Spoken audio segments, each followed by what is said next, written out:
see the screen that says Yes, I see your XC intro planning stage. example? Yes, sir. Yeah. All right, very good. Now I'm going to find it myself here. All right, so I think what I'd like to do is kind of focus this little planning thing around my diamond distance 500K flight, some of the planning aspects I had, how I used the planning tools and the SkySight especially to pull that off, and what things I had in consideration.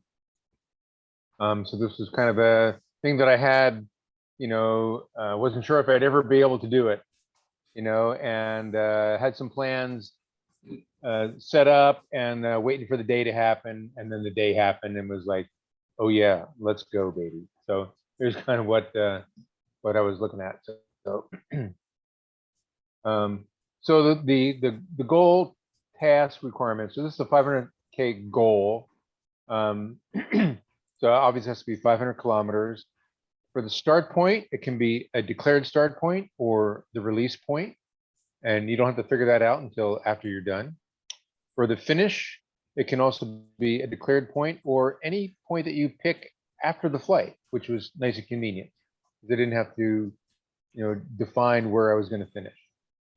And the turn points, there can be no more than 3, and that made it more challenging on the planning aspect,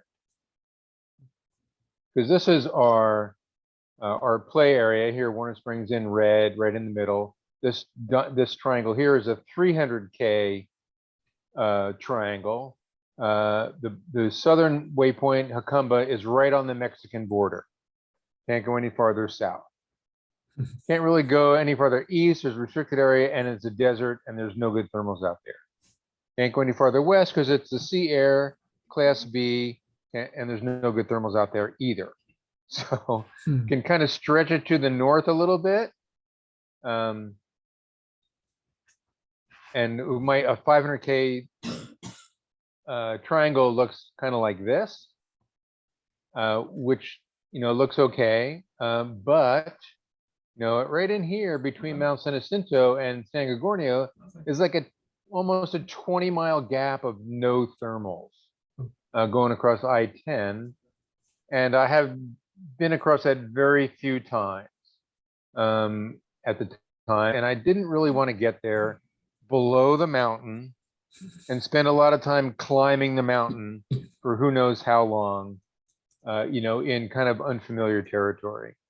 I had not at the time been across the Big Bear, and the thought of coming back, being in that area as the day poops out, being a long way from home, was I wanted to avoid that. So I wanted a task that would be adaptable to the daily forecast, minimize the unfamiliar territory, avoid the mountain climbs, and not be too far from home when the day dies. Right? I wouldn't want to try to get a tow back at 6 o'clock at night. Or so I constructed a number of different plans that would fit, and so fitting with the 3 turn point. So the first scenario is basically starting with the release start point, and then my first turn point is down at the border. Second turn point up as far north as I wanted to go. Third turn point back to the border, and then finish up near the top. Now, that if I use that as a turn point to come home with, that's the 4th turn point, doesn't work. So that's pretty much the only way to fold this thing into the airspace that I wanted to play with without jumping across and spending a lot of time, climbing where far from home. So then I tried to play with, okay, how am I going to do that? So another scenario was to start a little bit farther away, get a release, go out to the top of Mount Palomar, go down to the border, back up to San Jacinto, back down to the border. And now, because I started a little bit farther away, I only have to go to this point. So I figured out a point, where is 500 kilometers going to end me up? So as the day dies, I only need to make it to here before I come home. So figured that point out, that I had in my in my computer that I knew where my finish point was if I started here. And that was a declared start point, which I could use at my discretion. The next option was to, and now Warner Springs is right here, is to go north and then start and finish at the same point. It takes a bit to get up there to start, and so I wasn't sure quite what I was going to do, but that was an option. Down to the border, up to San Jacinto, back down to the border, and then back up to my start point. Another scenario was, okay, we'll start here, down to the border, and to figure out exactly how far do I need to go to get to 500 kilometers. Maybe I don't have to climb San Jacinto all the way the second time. And another one were 2 border points. This ended up being the one that I used because as the day progresses, the lift moves, right? It moves, eastbound during the day. So go down to the border, a border point, San Jacinto, back down to Jacumba, and then figure out how far I need to go from there to do it. So I had a lot of options at that point. Planning with CU, which is what you saw, that was the program that I used there to plot that. And with SkySight, to use the thermal heights forecast, the thermal strength forecast, convergence forecast, point SkewT, the route planning, and the point forecast functions of SkySight as well. We'll take a look at each one of those. So here's the thermal height for a particular time, and you can run this throughout the day. And along kind of my route of flight, it was like, well, that looks pretty darn good. Things are up to 15,000 feet. And now Warner Springs is at 3.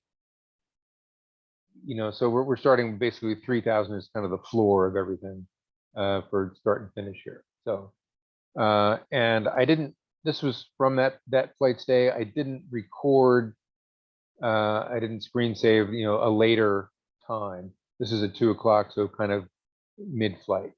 And earlier in the day, it started a little bit to the west, and then it kind of moved to the east as the day progressed on.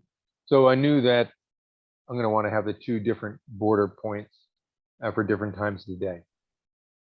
For the thermal strength, looked equally awesome day. Right here's Warner Springs is here, and kind of right down along this convergence line that usually forms up going north and south. So this was definitely the day. There's also a convergence forecast, which is the primary generator of that line of lift. I didn't capture that. This is what the convergence forecast looks like for another place. This one's down in Mexico, but you get the idea. You get this line of lift, from convergence from the 2 different sea and land breezes coming together, and that's often what we fly on for our cross countries down at Warner Springs. So the other tool is the SkewT Log P Diagram. I particularly like the one that SkySight offers. If you're not comfortable with that, I have a YouTube video that's linked on my website. This is the opening screen from it, the SkewT Log P. So in a nutshell, it's plotted on this basic pseudo adiabatic chart and has a lot of information on it. Temperature, dew point, adiabats. We can figure out what the clouds will be, the wind speed, etc. And we'll just go briefly through all that stuff. So the temperature lines, are skewed off. And that's why it's called SkewT. That's just so when you plot things, the lines you plot go more straight up and down than way off to the side. So it just makes it kind of easier to see the lines. The pressure lines are plotted in a logarithmic scale, and that's why it's called the log P.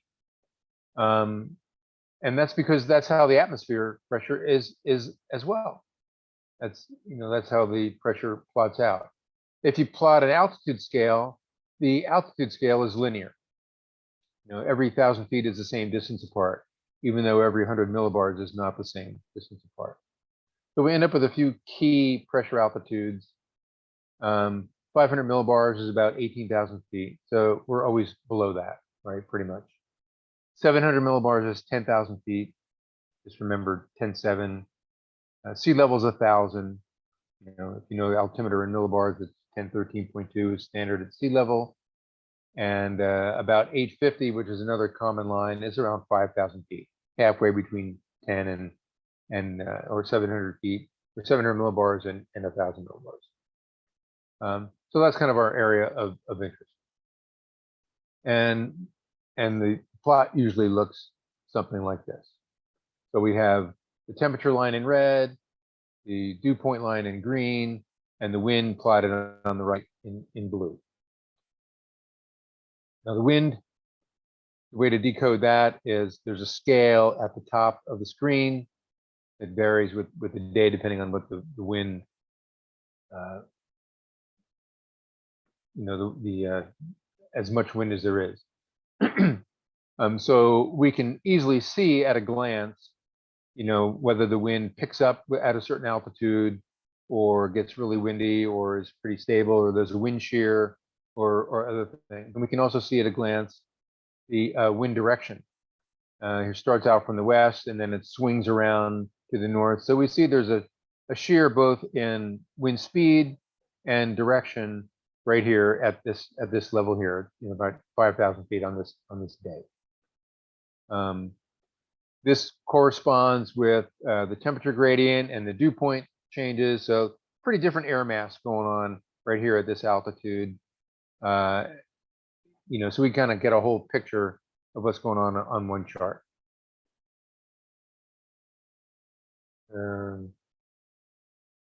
So also plotted is the dry adiabat line, which is the lines that thermals will flow. So the dry adiabat line is a certain lapse rate, and they're all in parallel. So it's not starting at a particular point, just depends on where you want to start, and it's going to follow this curve up. So these are the lines that thermals will follow until a cloud forms.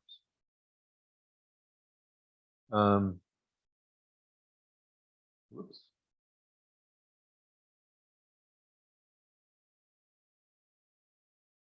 So as a thermal rises, it rises along this dry adiabat line, as we can see here, this red line coming up, until it crashes into the temperature line of the air, the static air around it. The difference between the thermal temperature here and the air around it is our thermal index or soaring index. So this temperature difference gives us the buoyancy of the thermal, and the more difference there is, the stronger the thermal is. As it gets narrow up here, it gets weaker and weaker and weaker, and eventually you get nothing. You know, we need about 3 degrees difference or so, I think, to be able to keep the glider working.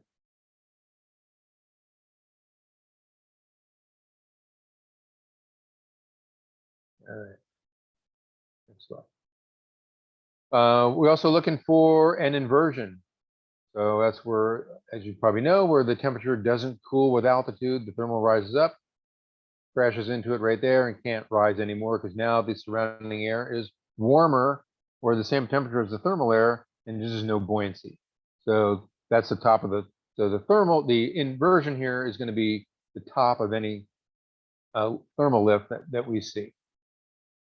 So that's one thing that we're going to look for. And as to a Y is the top of the thermals, you know, forecast at a certain altitude. And it's almost always an inversion. So in the summary, you know, we have the temperature.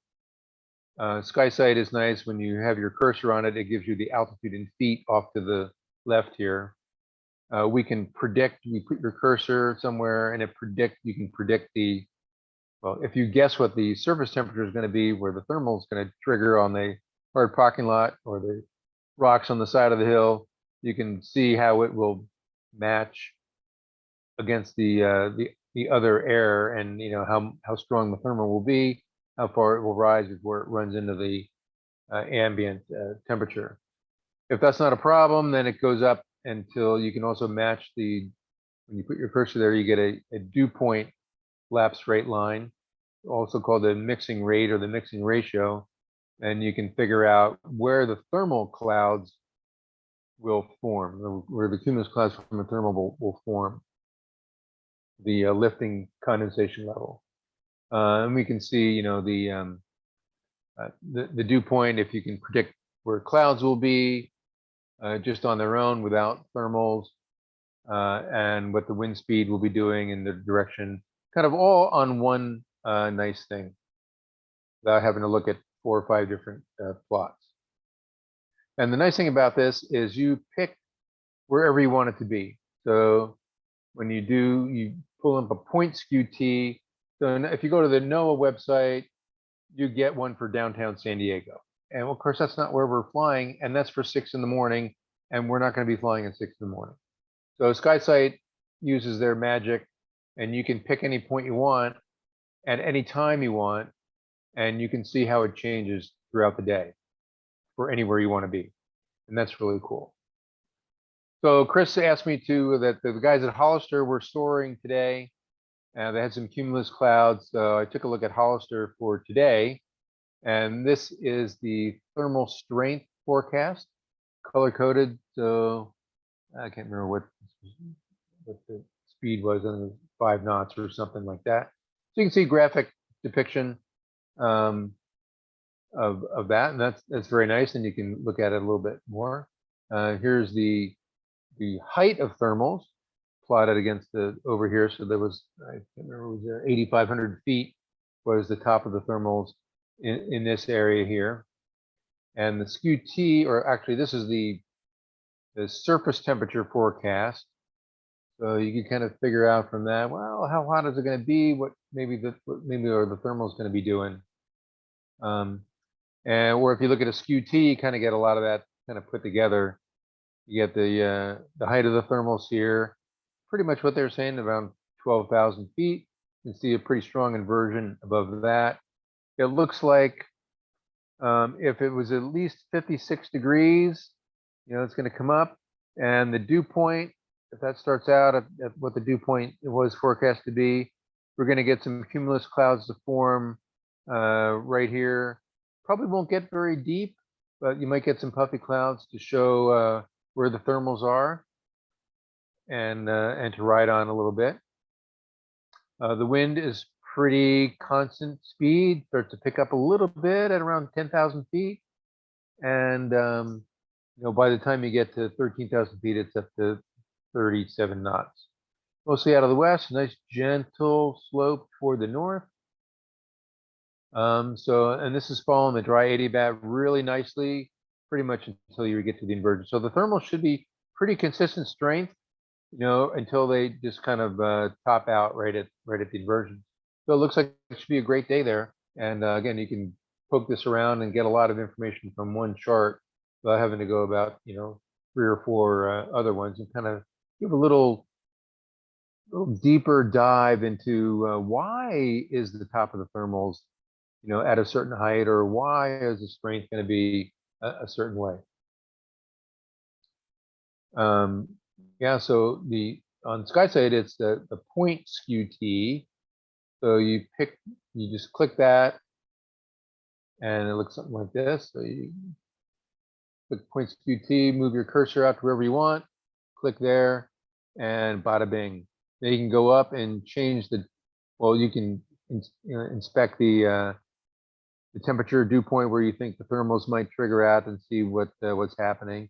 And then you can change the time to see how things progress throughout the day, which is really cool. So, and you can try to figure out, well, maybe what's the best time to go, and when things are going to die at that certain location. All right, the other cool forecast. So, I mean, you could do that for like, you know, 50 places along your route, and kind of lose track of them. They also have a route forecast. You click route forecast, and then you pick some points to define your route, and then SkySight plots it on this nifty cross chart here. The red being the ground, the red line being the soarable height, and then the black being the top of thermals, and then this upper line here is the condensation level. If obviously it's above the thermals, so not going to get any clouds in this location on this particular day. And this goes over time, so you can set here the start time and the end time is how long you think it's going to take, and it kind of plots. This is not at one time, but you can see down here it's plotted against time that you think that you would be flying this task. So that's really cool, that you can see what the prediction is along your route for the time you think you'll be there. As Sky said, also you put the beginning and the end points, and you can do a whole bunch of legs, however much you want to do. And then SkySay will actually plot this black line on here to say, I think this is the way that you should go, not just directly from one point to the other.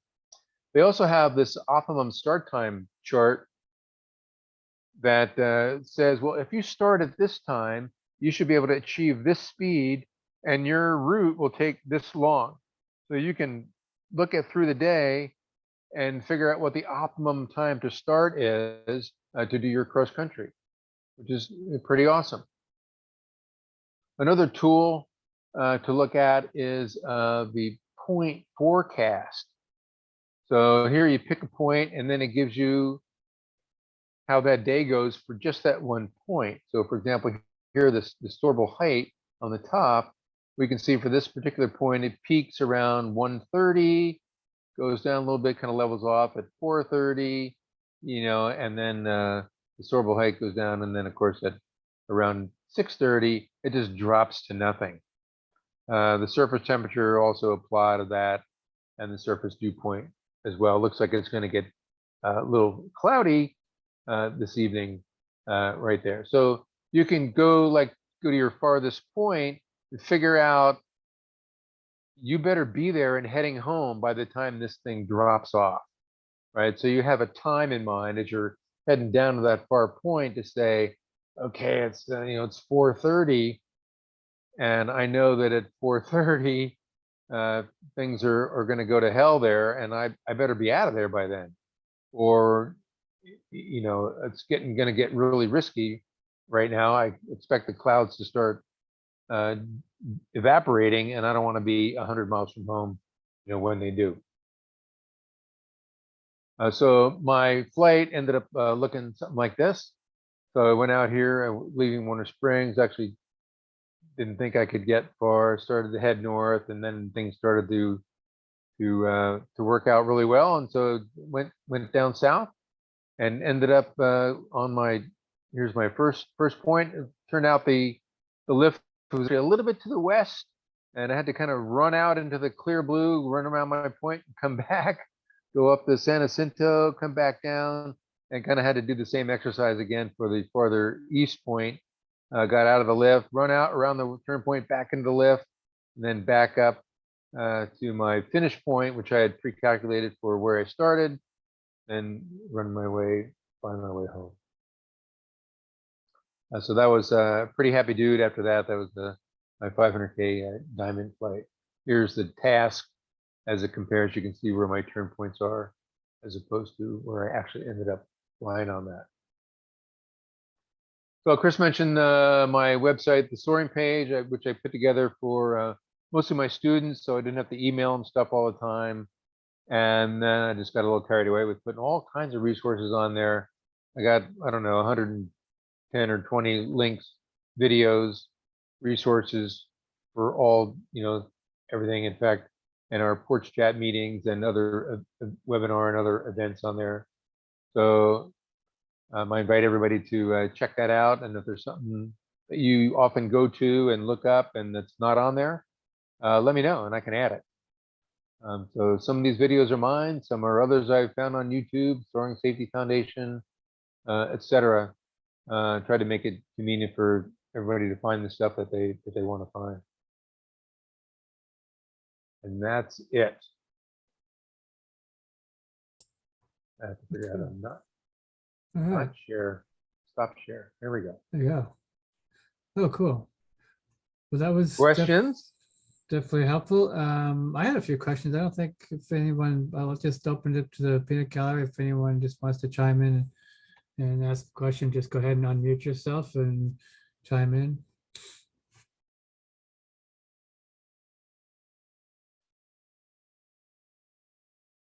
Okay, I had a couple of questions for you, Bill. Yeah. So it sounds like from your description of interpreting the SkewT, a better day is when the temperature gradient is closer to the dry adiabat. Yeah, so the temperature should be at or to the left of the dry adiabat, where it cools off a little bit more. So a very unstable lapse rate, so that the thermal will always be warmer than the air around it. Yeah, Right. right. And so I was glad you showed us, how SkySight shows their, kind of you can play around with the SkewT to look at different altitudes and to see what things are happening. Because I would noodle around with that myself, and I was like, I'm not really sure what it's telling me. So now I have Yeah, unfortunately, they don't have better. a very good explanation of it all, and I think their user guide could be improved a lot of exactly what we're looking at here. And so you kind of have to. I do have some links on my website about for other, deeper dives into SkewT, and of course the meteorologist can pull all kinds of stuff out of there, looking for storm possibility, exactly how much energy is going to be contained in the thermal. Will it overdevelop? Will it turn into a thunderstorm? And all kinds of stuff. For us, we should be able to look at that and go, looks like a decent thermal day, or looks like a crappy thermal day, or look, there's an inversion, it's going to cap the thermals. I might as well go shopping with my wife. Is it going to be a good wave day? Is it really, stable in, where the lapse rate is to the right of the dry adiabat? That's more conducive to wave. And if you can take a look at, the wind is also a key part of that as well. So you can assess, whatever conditions you want to soar in, from that. And I kind of like the ability to see the why behind the predicted thermal height and the predicted thermal strength. Those are fine and dandy, but I think if you understand the why behind it, you just get a little more insight. You can, see, the wind shear or the wind direction and everything kind of all in one place. SkySight will also, when the temperature and dew point lines are near each other, they'll actually draw in some little gray areas to indicate where overcast, will form. The kind of, shadow things. So Is that what we're showing when you're showing the SkewTs? You looked over on the left-hand side. yeah, on the there's those left-hand side, there's a little gray polygons. exactly. Yep. Yeah. So that's where the temperature dew point come together, and they are forecasting cloud cover. Yeah. In addition to whatever might form from the thermals. So those are just kind of, stratiform clouds that'll form just because it's it's moist and cold, cold enough wherever that is. Right. So it doesn't specifically tell you type of cloud. It just, or does it? Doesn't really say what type of cloud it's going to be, does it? It would be more of a stratus cloud, generally, because the cumulus clouds will be convective Right. generated, and more a result of the thermal kind of activity. Sure. So that kind of give you a hint if it's going to be overcast and going to make the may have the sun having a hard time heating things up. Right. Sure. Right. Yeah, there's a question which I think is a little similar to one of the questions I had, is coming from Michael. Which model do you think is more accurate? I don't have the insight to say that. I think I won't argue with Walt's assessment that he likes the European model, and Right. I think when I was using XC Skies, you had to choose between models, and it was just like, well, which one, and some people would say all of them, and it's like, well, it's just too much information. I think SkySight tends to use the European model behind them, but I'm not 100% sure on that. And I'm not to the point where I'm going to differentiate between models too much on that. So. Guess you would just have to do some research yourself to just compare which one seems Yeah, to if you have it, see if you can figure out a favorite flavor, kind of like yeah, which flavor of ice cream is the best. Well, right. depends what you like. So I'm just curious too. So far with my experience with SkySight, I've found it to be a little more over predictive and a little more, giving me a little more too much hope. And do you find that to yourself, or what's your take on? Sometimes it's right on, and sometimes it's like any other weather forecast. It's a guess. So I download the SkySight convergence forecast and stuff onto my UDI to take with me. And if it's, if there are clouds, of course, I'll follow the clouds because those are real. Right. And if I don't have any, I don't have any other guesses, then that will be part of my calculation. Well, I guess I'll try this. SkySight says it should be good over here. I don't have anything to say that that's not true. Sometimes it's worked out right on, and other times it's been, nope, nothing here. So, it's one source of information. It's not a guaranteed true thing. It's the forecast. So it's just one piece of many pieces of information to consider. Depends on what else you got going. If you got nothing better, it might be worth a shot. Certainly not. You can't count on it. It's not 100%, or not 80%. Yeah. There's a comment from Rick Shelby. It says at the top of the column on the left, you can select the HRRR model, which I think that was something Walt had talked about at one time. Yeah. So I'm forgetting what those letters stand for. Resolution. Right. 1 kilometer squares for predicting areas is much more accurate. However, it doesn't refresh as often. Great, thanks, John. John also had another comment / question. It says lower development into the QNIMS has a key role in flying the Sierra Nevadas or the San Gabriels. Then his question is, what SkySight or other tools do you like for predicting Zeus's hammer?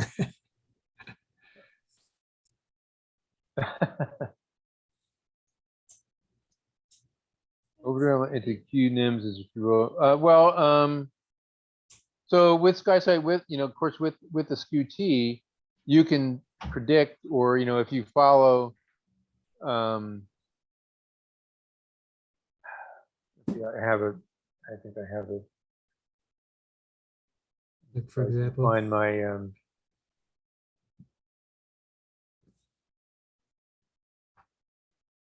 The old eyeball rule of thumb used to be, if the development is good and you get lots of strong lift and there's moisture present, hang on to your hat. yeah, for sure. So let me share again here.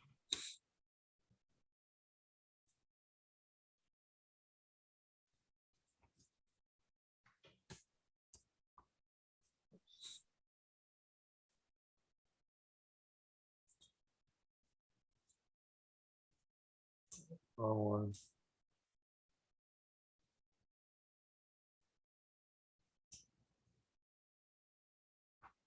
So in this case, this is the plotted temperature line, and we can see here that the dry adiabat, it gets wider here. So there's a lot of extra energy. So, and it's going up to, here's 18,000 feet right here. So it's going up to, almost 29,000 feet before it runs into the tropopause here. So that would be a really great day with thermals that would no doubt trigger, depending on what the dew point was, trigger cumulus.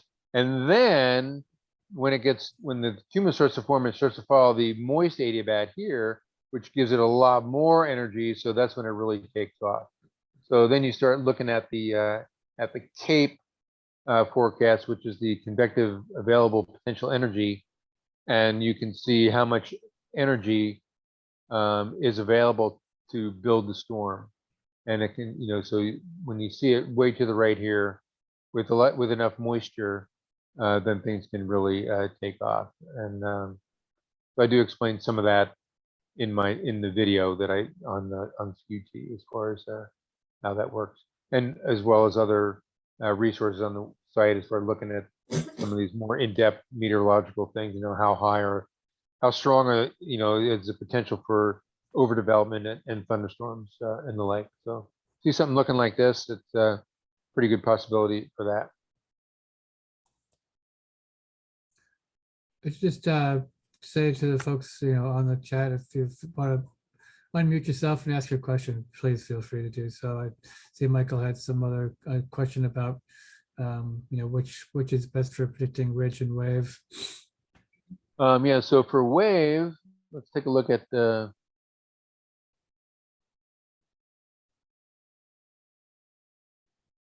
Yeah, wave is a completely different scenario.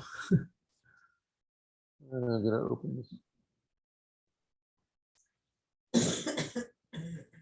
Yeah, so wave, as soon as I get the graphic to open, here we go.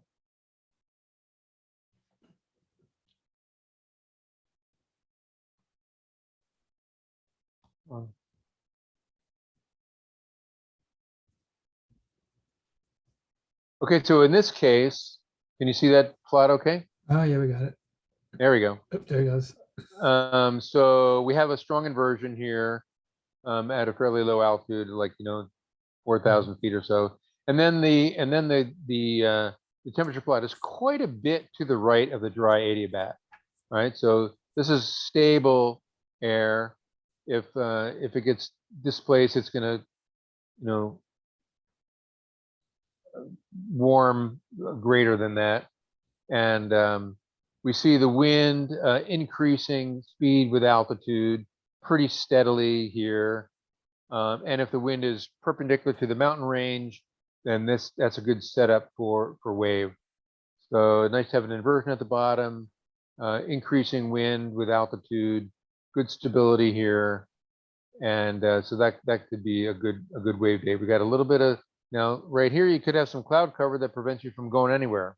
You might get some maybe this is not too close, but maybe some lenticulars form. But generally, it's pretty dry air. So there may not be any lenticulars forming on that day. So yeah, you can look at this, get a pretty good clue for wave, and then of course, SkewT also has a wave forecast, which can confirm what you're thinking. They take all kinds of other stuff into account. I think the topography and the like as well. So yeah, so you can get a good clue whether it's a good thermal day or a good wave day. Great. Well, thanks. I know you definitely cleared up a few of the questions and things that still were scratching my head of trying to figure out how to understand those SkewTs, and you could certainly garnish a lot of information. And I do definitely appreciate also that you were kind of correlating that to the SkySight, because you can really go into a pretty deep dive and looking at all the different tabs and options for SkySight. And I have to totally agree that some of the descriptions for SkySight were just pretty bare bones. Yeah, so they don't really say what some of the stuff is there. You had to kind of figure it out, Right. from looking at other SkewT info. And check out the video, and it gives a good. It's not too deep, but it's deep enough for basic soaring pilots to kind of get a kind of a rough handle on for the basic stuff without getting too scary or overwhelming. My objective was to kind of say, hey, this is SkewT Log P may sound kind of scary, but it's not that bad. Let's take a look at the few things we're going to look for. They're pretty easy to spot, and to tell it whether you should go shopping or flying that day. Right. Right. Well, thanks very much, Bill, for taking the time to spend some time on the Zoom porch chat and just give us a little extra insight on predicting, you know, what to do and whether, like I said, whether to go shopping or soaring. And your website with all those links and sources are great. There's a lot of information there, and we'll start diving into those. And your other YouTube video channels, you know, videos really quite helpful and nice introduction, and some of it's more goes into more than just the basics. So those are great. I hope you keep putting up more of those. They're really, and I know it just takes a lot of effort to put in a YouTube video, so we really appreciate you doing that. Yeah, thanks.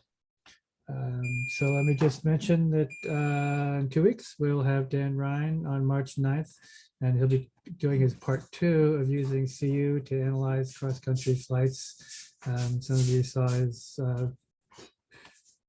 chat from last year, and it was just really insightful and really good instruction on using that tool to you know, continue to learn how to use the CU mobile to understand and kind of look at other people's flights to teach you, you know, how to go those long distance flights.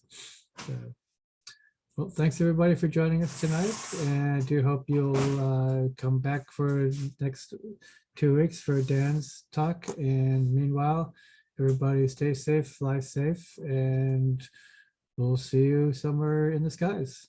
Take care. Thanks, everybody. Bye.